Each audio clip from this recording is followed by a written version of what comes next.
Hello student, मेरा नाम है ज्योति मदेसिया। कैसे हैं आप सब? आई होप सब लोग अच्छे होंगे, अच्छे से रहो और पढ़ाई अच्छे से करिए। चलिए, हम लोग 4th चैप्टर के बारे में पढ़ रहे हैं, जिसका नाम है inheritance and variation of Mendelism theory. ठीक है, यानी कि जो हमारा चैप्टर है वंशागति तथा विविधता के सिद्धांत पढ़ रहे हैं, principle of inheritance and variation. इस चैप्टर में बच्चों आपको मेंडल के बारे में बताया गया था कि मेंडल कौन थे। ठीक है, आपको वीडियो मिल गई होगी, आपने वीडियो को अच्छे से आप लोग ने देख लिया होगा। आई होप उसकी जस्ट आगे आज हम अपना स्टोरी स्टार्ट करते हैं। तो मेंडल के बारे में हमने पूरा बता दिया है। आज का जो हमारा अगला टॉपिक है बच्चों, हम जानेंगे कि मेंडल ने अपना जो एक्सपेरिमेंट दिया था, 3 एक्सपेरिमेंट, जिसे हम लॉ ऑफ डोमिनेंस कहते हैं, लॉ ऑफ इंडिपेंडेंट असॉर्टमेंट कहते हैं, थर्ड लॉ है, और सेकंड लॉ जो है आपका लॉ ऑफ सेग्रीगेशन कहते हैं। ये जो 3 लॉ है, इन तीनों लॉ को देने से पहले मेंडल ने अपने एक्सपेरिमेंट में कुछ छोटे छोटे टर्म को यूज किया था। वो छोटे छोटे टर्म क्या है? जब तक इन छोटे छोटे टर्म को हम नहीं जानेंगे तब तक हमें मेंडल के जो एक्सपेरिमेंट है हमें समझ ही नहीं आएगा, क्योंकि मेंडल के 3 एक्सपेरिमेंट, उन तीनों एक्सपेरिमेंट को पढ़ने से पहले हमें अपने छोटे छोटे टर्म को देखना है। जैसे कि अगर हमारा देखा जाएगा सम बेसिक टर्म, इन सम बेसिक टर्म्स में क्या है, पहला कि हमें जानना है एक्सपेरिमेंट पढ़ने से पहले, पहला जो है हमारा होमोलोगस क्रोमोसोम्स क्या होता है। होमोलोगस क्रोमोसोम क्या है? होमोलोगस क्रोमोसोम क्या है? दूसरा है ये टर्म है हमारा लोकस क्या है? तीसरा जो है हमारा जीन किसे कहते हैं? ये छोटे छोटे टर्म है। हम जब एक्सपेरिमेंट पढ़ेंगे तो ये छोटे छोटे टर्म उस एक्सपेरिमेंट में आएंगे और हमें जब हम पढ़ लेंगे तो आराम से बताते चलेंगे। जीन। चौथा देखा जाएगा एलील क्या होता है। पांचवा देखा जाएगा होमो जाइगस क्या होता है। छठवां जो है हेटेरोजाइगस क्या होता है। सातवां देखा जाएगा कैरेक्टर क्या होते हैं। आठवां देखा जाएगा ट्रेट क्या होता है। और 9वां देखा जाएगा डोमिनेंट एंड रिसेसिव एलील्स क्या होते हैं। डोमिनेंट एंड रिसेसिव एलील क्या है। ठीक है बच्चों, तो ये है हमारे छोटे छोटे टर्म, यानी कि बेसिक टर्म्स है, बेसिक छोटे छोटे रूल्स हैं, नियम है, जिनको हमें मेंडल के एक्सपेरिमेंट पढ़ने से पहले हमें जानना है। तो चलो बच्चों, हम लोग पहला स्टार्ट करते हैं। देखो यहाँ पे आ गया होमोलोगस क्रोमोसोम्स। देखो पहला तो हम जानते हैं कि क्रोमोसोम्स क्या होता है। देखो हमारा जो बॉडी है ना, सब सेल से मिलकर बने हैं। किससे मिलकर बने हैं बच्चों? सब सेल से मिलकर बने हैं। लगभग हम इंसान, चाहे पेड़ पौधा है, चाहे छोटा से छोटा जीव हो, चाहे बड़ा से बड़ा जीव, सबका शरीर कोशिकाओं से ही मिलकर बना है। अगर किसी को जिंदा रहना है तो कम से कम उसका शरीर एक सेल से बना होगा, तभी हम उसको जिंदा मानेंगे। अगर उसका सेल एक सेल से भी नहीं बना तो उसे जिंदा नहीं मानेंगे, नॉन लिविंग मानेंगे। अगर जिसको जिंदा रहना एक बना है तो आपका लिविंग सेल है, उसे हम वन सेलुलर ऑर्गेनिज्म कहेंगे। और जिसका शरीर बहुत सारे कोशिकाओं से मिलकर बना होगा तो उसे हम मल्टी सेलुलर ऑर्गेनिज्म कहते हैं, बहुकोशिकीय जीव के नाम से जाना जाता है। तो देखो बच्चों, ये है हमारा सेल्स। लगभग करोड़ों खरबों सेल्स जब मिले हैं तब जाके हम जैसे जीवधारियों का निर्माण हुआ है। तो ये जो है सेल, इस सेल के अंदर देखा जाए बच्चों तो क्या होता है, ये हो गया हमारी कोशिका, और इस कोशिका के अंदर क्या होता है बच्चों? केंद्रक होता है। क्या होता है? केंद्रक होता है। इस केंद्रक को हम लोग न्यूक्लियस कहते हैं। क्या कहते हैं? न्यूक्लियस। इस न्यूक्लियस के अंदर क्या होता है बच्चों? ये धागे जैसी संरचना पाई जाती है, जिसे क्रोमेटिन्स के धागे कहते हैं। क्या कहेंगे बच्चों? क्रोमेटिन्स के धागे कहते हैं। ये क्रोमेटिन्स का धागा क्या होता है? आने वाले समय में जब ये सेल एक सेल से जब 2 सेल बनाता है ना, तो इसके अंदर जो धागे जैसी संरचना है, ये धागे जैसी संरचना सिकुड़ कर, घनी होकर, मोटी होकर एक रॉड शेप स्ट्रक्चर बना देती है, जिसे हम कहते हैं क्रोमोसोम। क्लियर है बच्चों? जब एक से जो 2 सेल जब बनेगा तो ये क्या हो जाएगी? घनी हो जाएगी, मोटी हो जाएगी, सिकुड़ जाएगी और गुणसूत्र बना देगी। बेसिकली अगर देखा जाएगा, ये जो क्रोमेटिन्स के धागे है ना, ये क्रोमेटिन्स के धागे, ये डीएनए प्लस हिस्टोन प्रोटीन से ही मिलकर बना है। ये किससे मिलकर बना है? डीएनए हिस्टोन प्रोटीन से। क्योंकि ये जब घना होगा, मोटा होगा, तो क्या बना रहा है बच्चों? ये रॉड जैसा शेप बना रहा है, जिसे हम क्या कह रहे हैं? क्रोमोसोम कह रहे हैं। तो ये जो रॉड जैसा शेप बन रहा है, तो इसके अंदर क्या है? ये डीएनए ही है ना, यही ना धागा था, यही ना धागा जिसे हम क्रोमेटिन्स का धागा कह रहे हैं। ये क्रोमेटिन्स का धागा कब बोलेंगे? जब इस कोशिका के केंद्र के अंदर धागा पूरा बिखरा, फैला है, उलझा हुआ है, उसे हम क्रोमेटिन्स कहेंगे, जो डीएनए और हिस्टोन प्रोटीन से मिलकर बना है। जब ये एक सेल से जब जो सेल का जब निर्माण होता है, तो यही जो धागा होती है वो क्या हो जाती है? अच्छे तरीके से आने वाले समय में ये एक रॉड जैसा शेप बना लेते हैं, कि ये सब घनी हो जाती है, मोटी हो जाती है, और एक रॉड जैसा शेप बनता है, जिसे हम क्या कह रहे हैं? गुणसूत्र कह रहे हैं। यही डीएनए क्या हो रहा है? मोटा हो गया, सिकुड़ गया है, और रॉड जैसा स्ट्रक्चर बना लिया। ये है हमारा डीएनए। ठीक है बच्चों, तो ये है हमारा क्रोमोसोम। और प्रत्येक इंसान के अंदर, हमारे अंदर जो क्रोमोसोम्स होते हैं बच्चों, 46 होते हैं। यानी कि अगर देखा जाएगा, ये 23 पेयर्स में होते हैं। 23 पेयर्स में अगर देखा जाएगा, होगा कितना? 46। इसमें क्या होता है? 22 जोड़े जो होते हैं आपके गुणसूत्र, वो गुणसूत्र आपके समजात होते हैं। 22 जोड़ा, 24 इंटू 2 जो होगा, वो कितना होगा? 44। कितना बचा है बच्चों? 2 बचा है ना। तो 2 जो जोड़ा गुणसूत्र होता है, वो 2 एक जोड़ा, यानी उसे हम क्या कहेंगे? असमजात। उसे हम क्या कहेंगे जी बच्चों? असमजात। 22 में 2 जोड़ दोगे तो कितना हो जाएगा जी बच्चों? 2 जोड़ा यानी कि आपका 43, 44, 45, 46। यानी कि अगर देखा जाए बच्चों, ये 44 हो गया ना, इसमें 12 गुना 44 हो गया। हमें कितना चाहिए? आपका हमें 43 जोड़ा चाहिए। यानी कि अगर देखा जाए बच्चों, 21 पेयर क्या होते हैं? 22 जोड़े क्या होते हैं? हमारे समजात होते हैं। लास्ट में जो हमारा एक बचता है, वो हमारा क्या होता है? असमजात होता है। असमजात में क्या होता है? एक्स होता है, और एक आपका क्या होता है? वाई होता है। सीधी सीधी बात है, बस समझिए क्या कहना चाहते हैं। ये सेल है, इस सेल के अंदर हमारा केंद्रक होता है। केंद्रक के हमारे धागे जैसी प्रोटीन्स होती है, जिसे हम क्रोमेटिन्स कहते हैं। ये डीएनए और हिस्टोन प्रोटीन से मिलकर बना होता है। ये सिकुड़ा होता है। जब ये 2 सेल बनते हैं, तो ये सिकुड़ा हुआ डीएनए जो होता है, घना मोटा होकर गुणसूत्र बना लेता है। ये यहाँ पे देखो, मान लो अगर ये हमारा सेल है, तो सपोज दैट मान लो अगर हमारा ये सेल है, ये क्या हो गया? घना मोटा हो गया, और गुणसूत्र का बन गया है।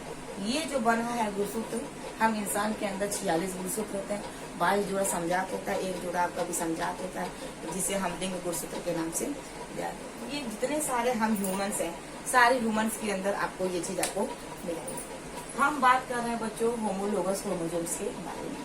तो ये जो बच्चों आपको दिख रहा है ना, ये आपको क्या दिख रहा है? ये गुणसूत्र दिख रहा है। और गुणसूत्र के अंदर आपको क्या दिख रहा है बच्चों? ये डीएनए दिख रहा है। ये डीएनए दिख रहा है ना, तो ये डीएनए के ऊपर क्या हो रहा है? ध्यान से समझिएगा, कहना क्या चाह रहे हैं।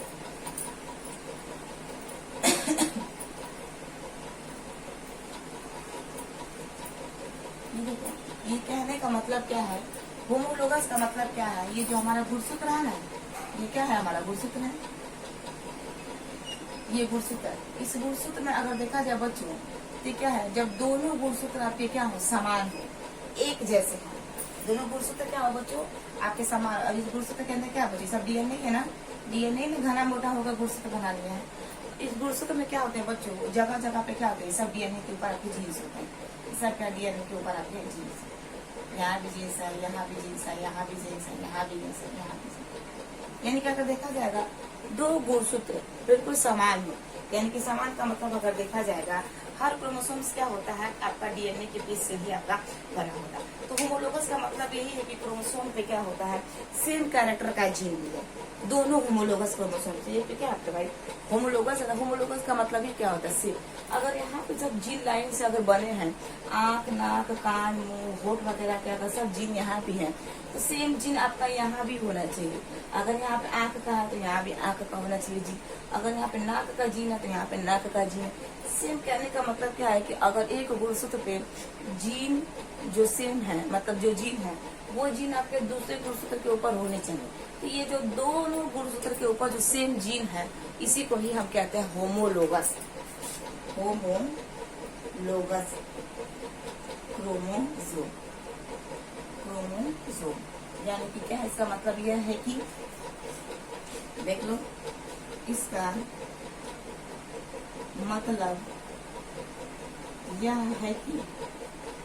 मतलब यह है कि एक क्रोमोसोम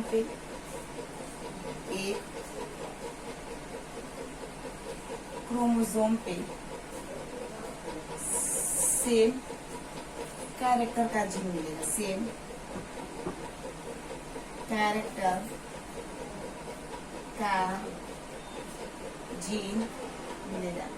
जब सेम कैरेक्टर का जीन मिलेगा बच्चों, एक क्रोमोसोम पे सेम कैरेक्टर का जीन, अगर सेम कैरेक्टर का जीन यहाँ भी है तो सेम कैरेक्टर का जीन यहाँ भी है, तो इसे हम क्या कहेंगे बच्चों? होमोलोगस क्रोमोसोम्स के नाम से जानते हैं।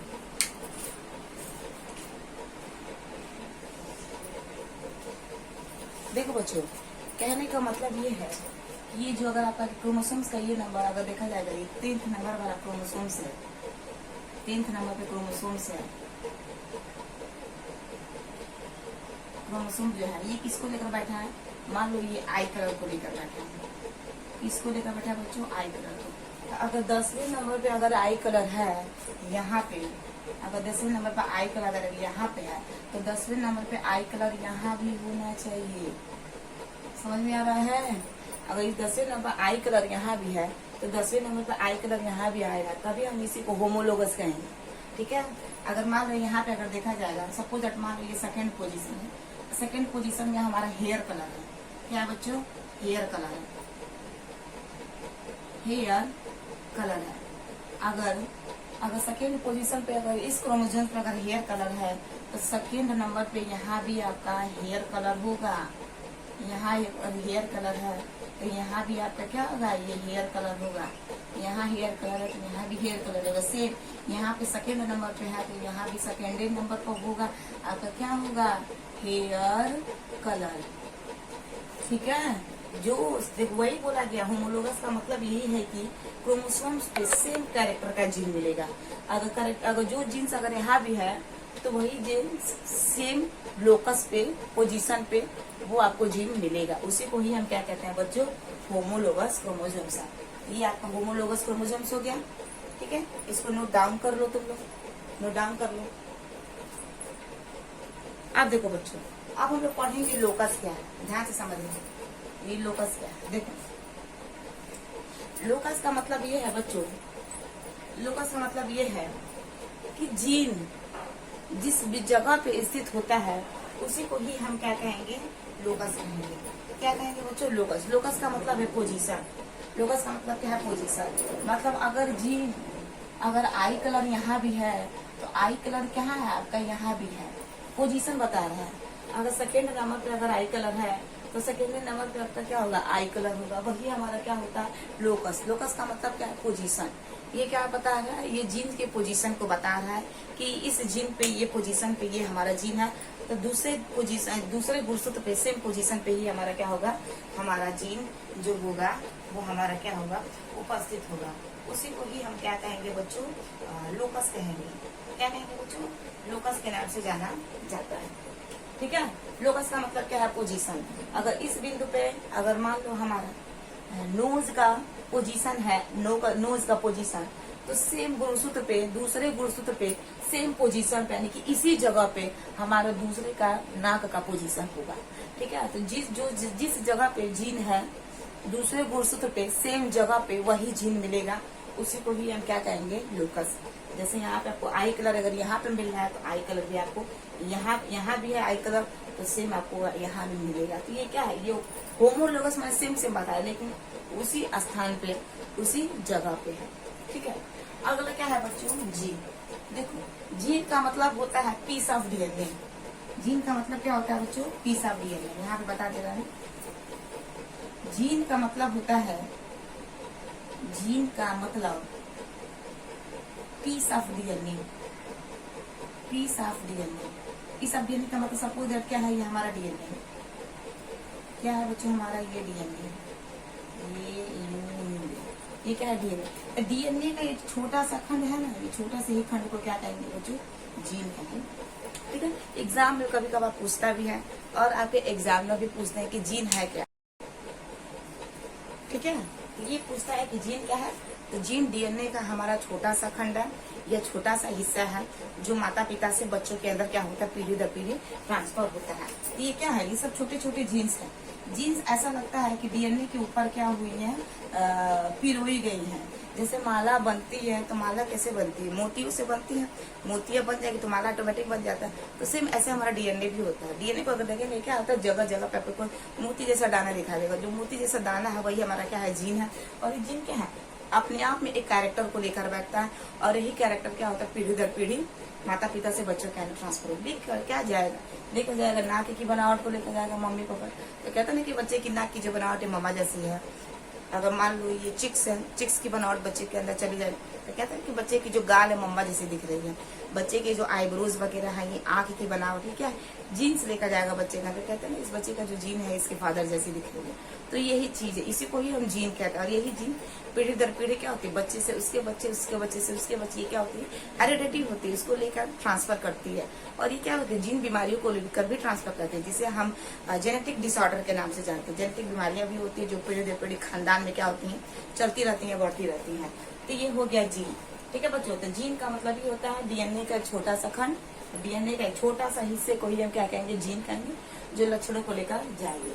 तो होमोलोगस का मतलब ही क्या होता है, दो सेम क्रोमोसोम्स होमोलोगस है। लोकस का मतलब होता है पोजीशन। अगर इस पोजीशन पे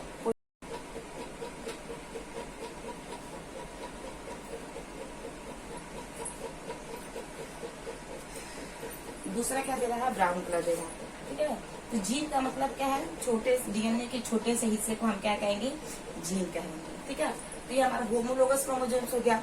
दो समजात गुणसूत्रों को होमोलोगस क्रोमोसोम्स कहेंगे। लोकस क्या है, जिस पोजीशन पे जिस एक गुणसूत्र के अगर जिस पोजीशन पे आई कलर का है, आई कलर है तो सेम दूसरे गुणसूत्र के सेम जगह पे आई कलर होगा।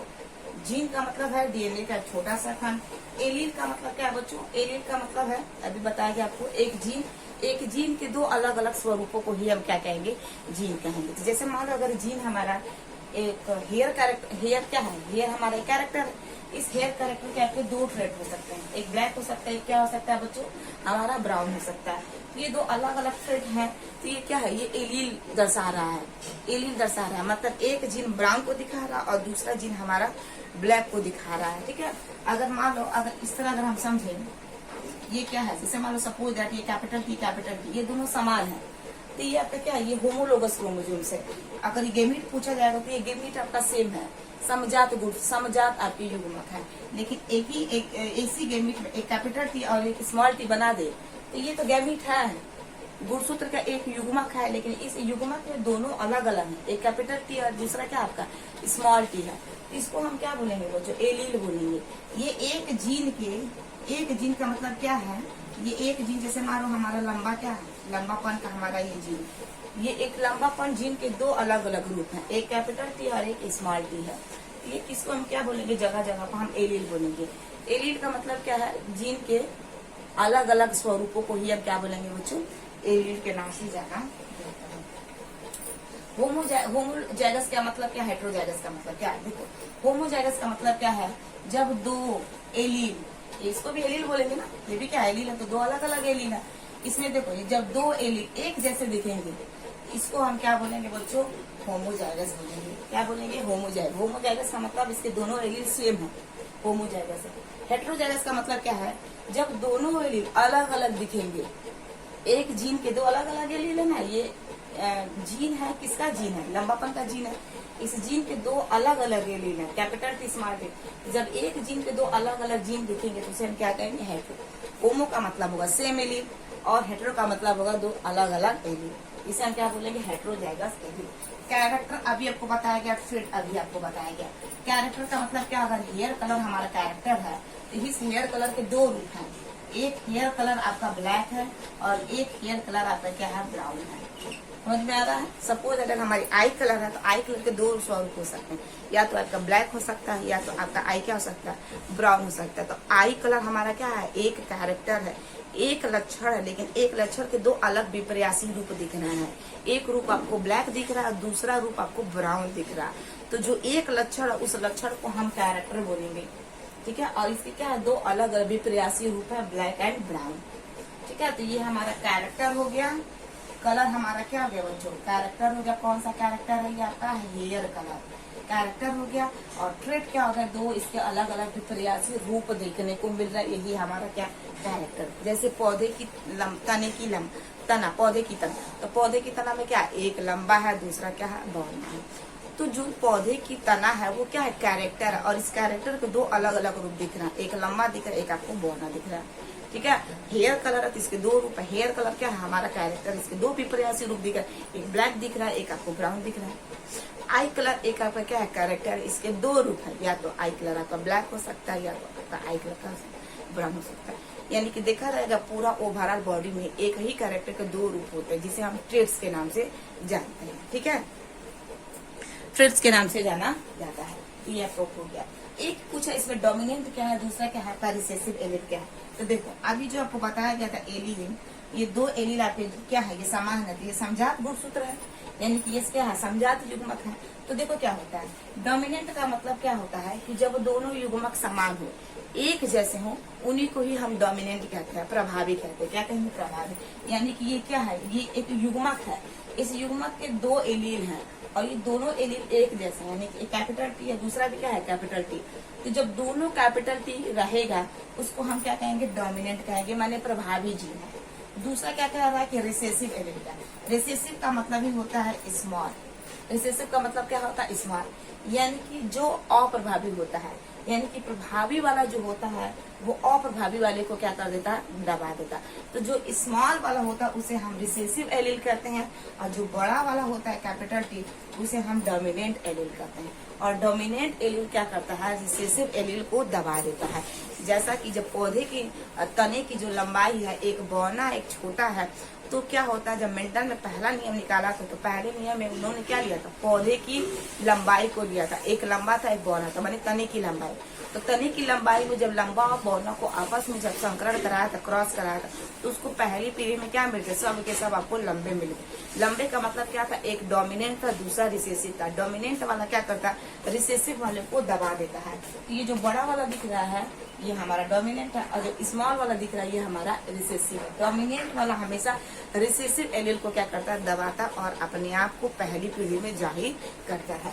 तो ये रहा आपका डोमिनेंट, और सेकंड वाला हो गया आपका रिसेसिव। ये आपके छोटे छोटे क्या है, बेसिक टर्म्स है, सम बेसिक टर्म्स है जिसको हमें जानना जरूरी था।